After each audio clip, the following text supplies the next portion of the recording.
Building a business asks a lot from us: focus, confidence, consistency. But what we do not talk about enough is the internal cost of always being on. Entrepreneurs are often praised for resilience, adaptability, and grit. Yet, many of us listeners, we are quietly managing anxiety, identity fatigue, emotional overload, and this constant pressure to explain ourselves clearly to the world. So, today's conversation on the BizBlend podcast is not about productivity hacks or motivation quotes. It is about mental health practices that actually support entrepreneurs. In what? In staying grounded while communicating who they are and what they do. My guest today, Laura Nicholls. She's a writer, strategist, former therapist, a domestic violence survivor, and a single mother. She spent 14 years working in high level treatment settings with children and teens, and later rebuilt her life and career from the ground up.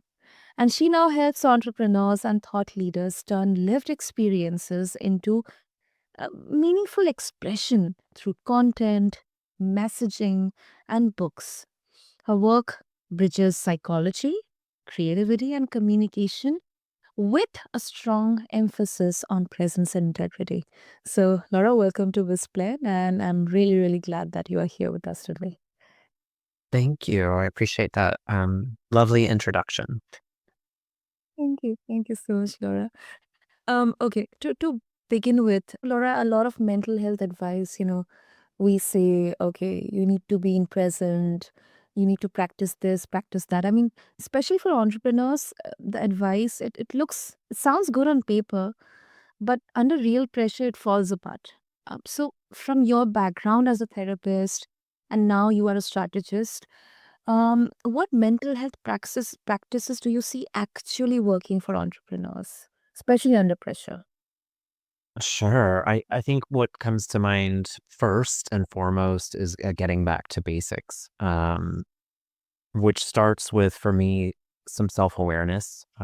When I was still working in mental health and in these really intense treatment settings, I used to train the staff on what we'd call vicarious trauma, meaning the ways that they could see that their work was coming home with them and showing up in their lives. And some of the check-ins that I would ask them, to run through with themselves would be to, think about your worldview. Are you starting to see things in a way that you didn't before that may or may not always be healthy? Or are you finding yourself more vigilant or reactive? And so even though we're talking about a completely different setting, running a business and being an entrepreneur, it does kind of carry its own version of trauma. And I think that being self-aware is the first place we start. Um, recognizing, like, are you physically present with your family, but you're not actually emotionally present? Are there practices in your life that you used to implement that you don't anymore? Are you lacking joy? There's these telltale signs that we're not, we're not, we're not taking care of ourselves in the way that's ultimately going to drive our vision forward that got us started in the first place. And so when it comes to practices, I also have a background in fitness, and once upon a time, a long time ago, was a trainer, and it kind of reminds me of this world as well, where people, when we talk about there's so much available to us in the self-help and the motivation realm, as you touched on. And I think we, especially this time of year with the beginning of a new year, we get into this idea or this mindset that we have to implement all these things and make these huge drastic changes. And really, it starts so much more simple than that. And when I say that, I mean, after that self-awareness, just bringing in like one or two very simple things. I talk a lot about our nervous systems, and that a lot of us, especially, high level thinkers and entrepreneurs and people who run businesses, tend to think that we need to start with our thinking. I call it, top down regulation, that if we start with our thinking, that everything else will fall into line, when really we need to start from the bottom up, which is our nervous system.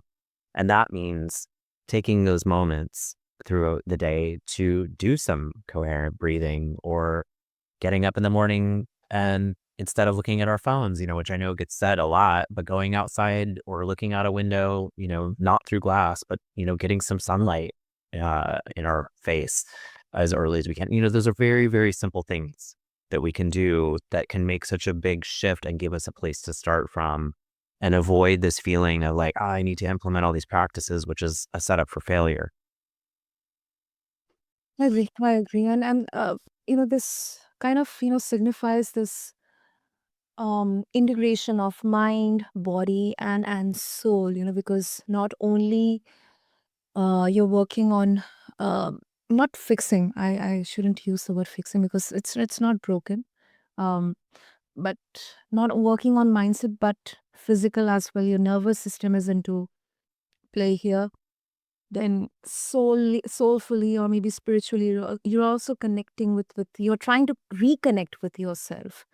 And Laura, one kind of, as you mentioned about breathing now, especially a new year, like, let's say as a CEO, I am aware that, sometimes my anxiety can shoot up like, oh my goodness, like over the roof. And, I tend to overreact or be very much reactive instead of becoming proactive.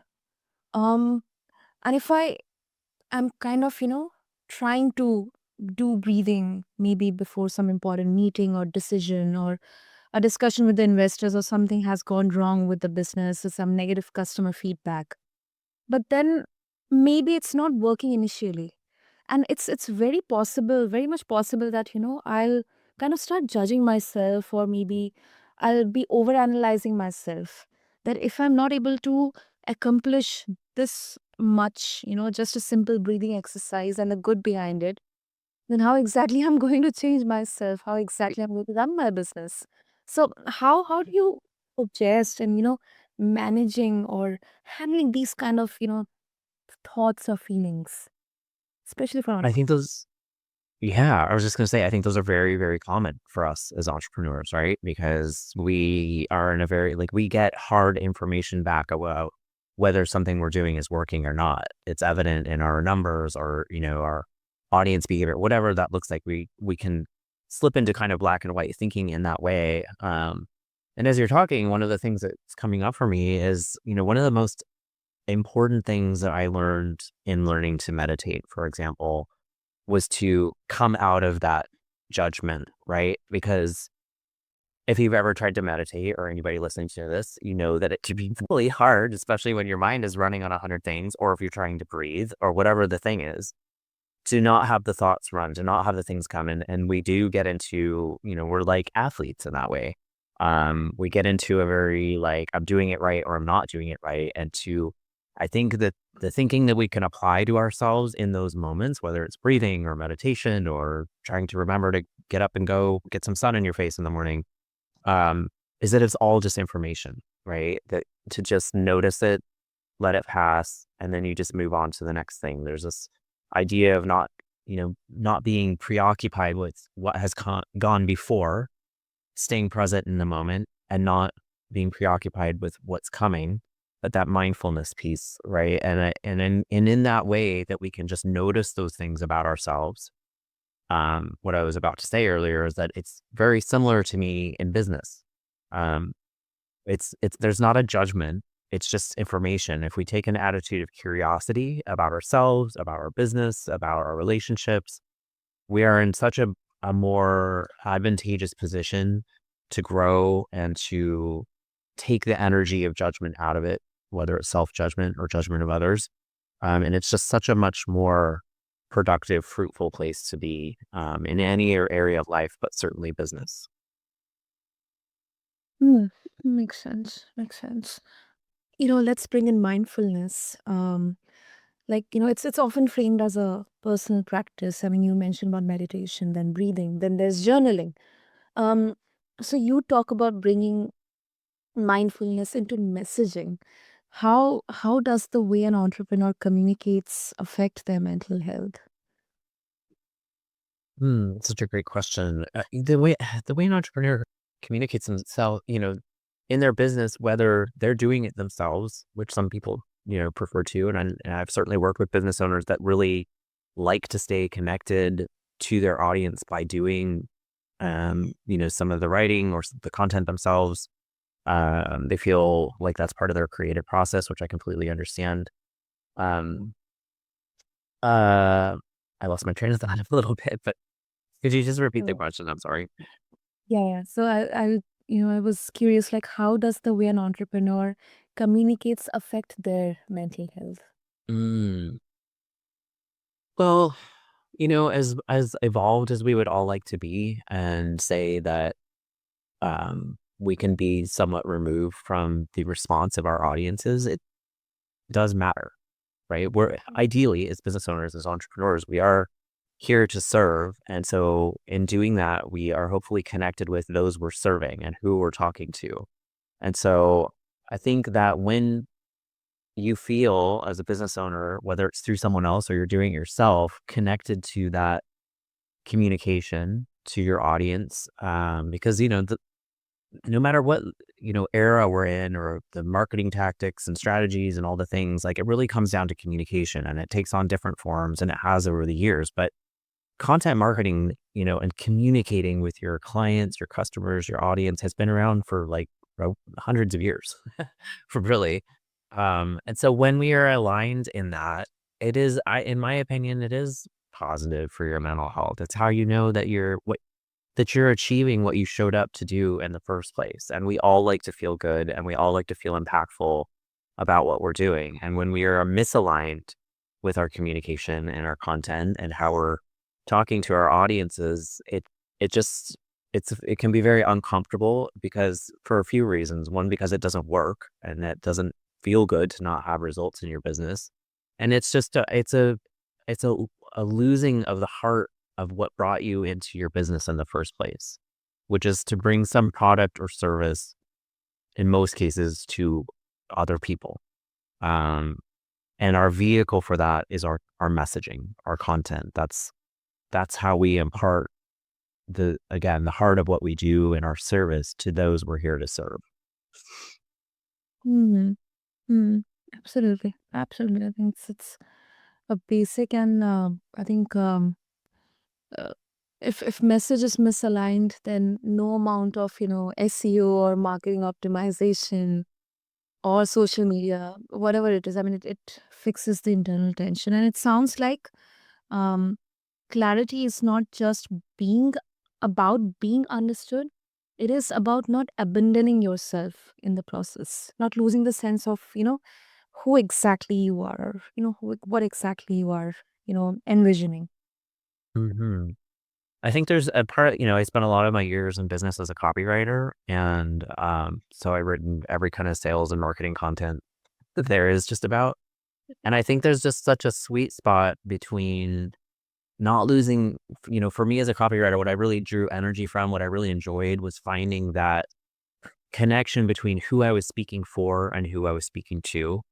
And so for business owners who are, either thinking about their own messaging, they're doing it themselves, or they have someone supporting it with them, for them, excuse me. There is exactly what you said, something to be said about not losing yourself and the heart of why you're here in the first place, and also not losing touch with the heart of like who you're talking to and who they are. And that evolves over time. Like as our businesses evolve, our offers, our messaging, so do the people we serve. And I think there is a real balance between keeping a foot in both worlds, staying true to yourself with the view to who you're here for, who you're serving. Hmm. Yeah, I agree. I agree. And entrepreneurs are constantly. I mean, this has been now such a part of such an essential part of especially marketing, or this personal branding. Like, you have to be a good storyteller, constantly told to their own personal journey or their story. But then uh, because I personally identify myself as introvert. It can sometimes really feel like exposing, or portraying yourself as vulnerable or weak or confusing, or even destabilizing. So from your work, how does clarifying one's narrative support mental health rather than threaten it? This is such a great question. It's something I've really been thinking about lately. I've actually done some writing about this for very recently, like as of last week, because using our narrative and our story is not.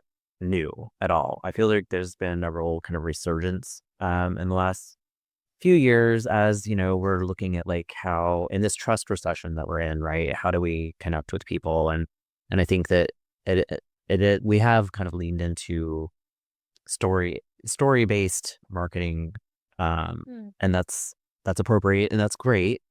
However, where does it cross the line into being a marketing tactic or performative, or even on a personal level, as you mentioned, the word destabilizing. And I think that it's I think there's private work to be done around your narrative as a business owner, and then there's the public facing side. And when it comes to your mental health, I think having a good grasp of that balance is important. When we start to use our story in a way that is either our own therapy, using our audience for our own therapy, or again, it's performative and it feels like you're overexposing, or you start to lose touch with like the heart and the spirit of that narrative. So I think there is a real level of discernment that comes in for what to share and what not to share. Um, and a real connection with like the motive behind how you are using that story and that narrative. I know for me in my own case, I have, without realizing at times, had this compulsion or this feeling that like, oh, for me to be authentic with my audience, I need to share this story. And then kind of pulling back from that and having to really sit with why, like what is the ultimate goal? And is this audience the right fit for this story? Is it the right time for this story? Have I fully integrated it and has it settled in me in a way that I can productively share it in the right way and the right context so that it serves and isn't, again, performative or trauma dumping or destabilizing, which is such a great word. Yeah, yeah, yeah. I mean, you cannot sell an overpriced or a bad product or service and then tell that you come from a very struggling background. You have struggled your whole way.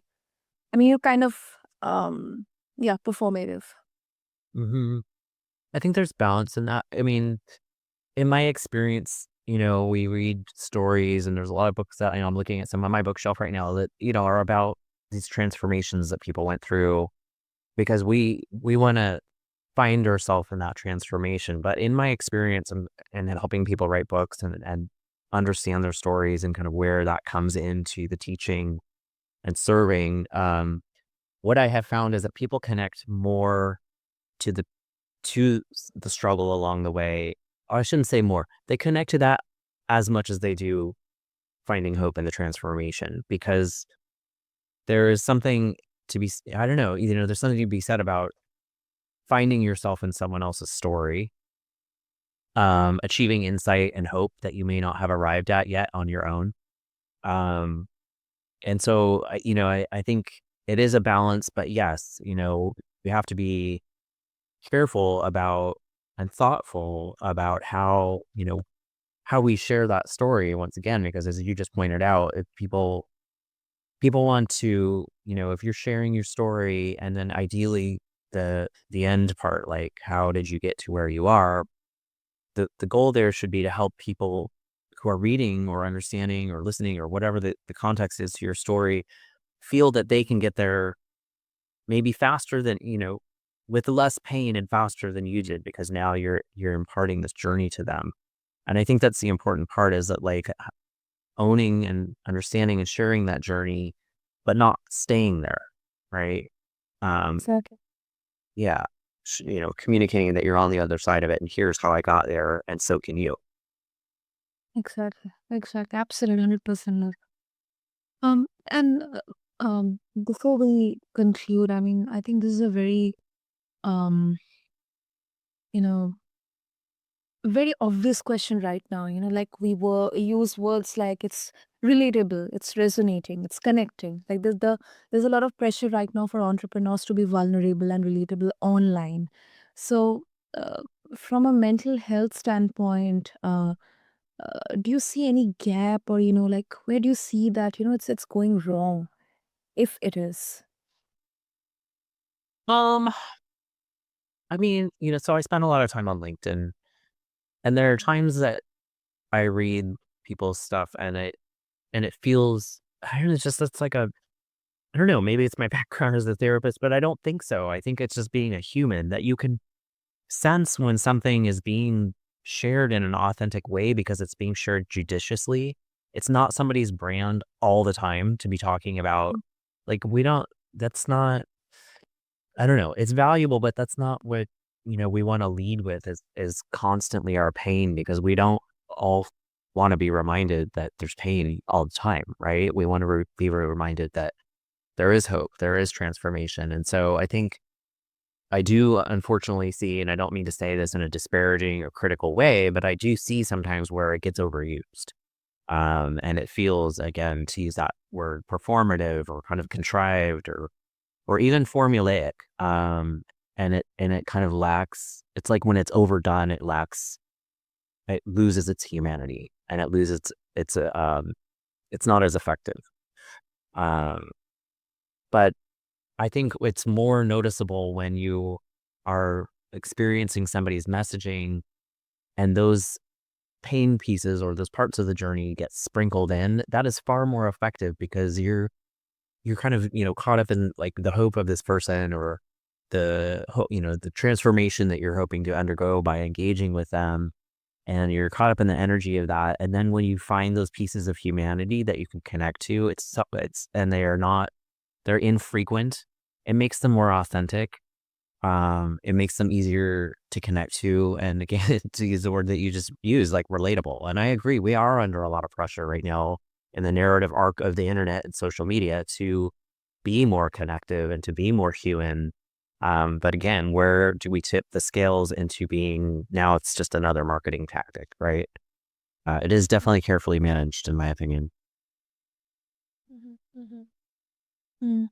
And uh, how can entrepreneurs share honestly without turning their inner world into a marketing asset? Like, are there any ways or any kind of uh, small check, not checks or balances, I must say, I should say, but practices or any approach? Yeah. I think that comes back to mindfulness and awareness and really checking in around motive, and with any piece of content. Even if we weren't talking about personal narrative, if I go back to my like copywriting world, or if I think about the books that I help people write, it's like a gut check with anything that you share. What is the purpose of this? What is the motivation behind it? Is this just something that I feel compelled personally to share right now, but it doesn't really move the message forward? It doesn't really deliver the service. It doesn't really impact my audience. Then it's probably best kept, for another personal setting. So I just think a real, that's where we kind of get back to those practices of not being so caught up in like the frenzy of our businesses that we are neglecting our self-awareness. That really comes into messaging and being very, very connected to like why are you sharing what you're sharing down to like the last thing, even in our, I don't want to be too nitpicky, but our comments on people's posts or the things that we're sharing on social media or, certainly the bigger picture things like our website content or our sales pages, what is the point of what you're sharing? And does it ultimately move the message and the impact in the way that you want it to? Or are we just filling space? Absolutely. Great, great. So Laura, before we wrap up, if listeners they would like to connect with you further, after this conversation, if they have any their thoughts or opinions, how they can do that. So Sure. I can always be found over my website, which is lauranicholls.com, and I'm active on LinkedIn. In the last year, I've spent quite a bit of time just developing relationships there and, really practicing what I preach, if you will, and starting to, I wasn't on social media for many, many years. And so it's been an interesting practice for me, to do exactly what we're talking about and connect and build community in an authentic way. Uh, and so I'm over on LinkedIn, just my name, Laura Nicholls, is how I can be found there. And always happy to chat and have conversations. And yeah, just I'm energized by people, conversations, and connections. So I always look forward to that. Amazing, amazing. So, dear listeners, what I'll do is I'll have all the links and details in the show notes as I do it for all of our conversations, for every one of our conversations on BizBlend. So, just refer to them along with this episode on whichever platform you listen to your podcast to. And you know what? If one thing that we all can take from today, it is this: that clarity, it is not a branding exercise, it is a grounding practice. It is about presence, about knowing your story well enough to stand in it, about communicating from a place that does not cost you your nervous system or your integrity. So, Laura, thank you so much. This was really, really a very enlightening conversation. Well, thank you. I really appreciated it also. Super, super. And yeah, so to all the listeners, your voice matters, but so does the state you are in when you use it. Until next time, this is BizBlend with Sana. Take care and I'll catch you in the next episode. Thank you.